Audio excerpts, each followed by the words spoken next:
Hello friend, स्वागत आहे तुमचं मानसी पोळ ब्लॉग्समध्ये. कसे आहात तुम्ही सर्व? तर आज होता रविवार.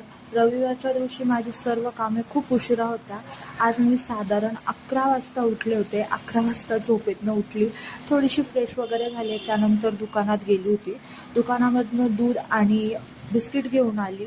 मस्तपैकी चहा ठेवला, एकटीपुरताच ठेवला, कारण की प्रसाद नव्हते आज घरी. प्रसाद लवकर गेले होते कामावरती, त्याच्यामुळे एकटीच होती. मस्तपैकी चहा ठेवला, त्याच्यानंतर चहा आणि बिस्किट एन्जॉय केलं.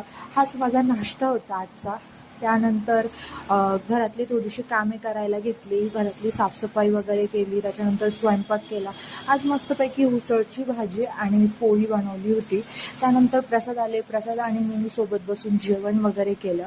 त्याच्यानंतर प्रसाद त्यांच्या कामावरती गेले. दिवसभर घरी एकटे असल्यामुळे आज पूर्ण दिवस एकदम आळसमध्ये गेला.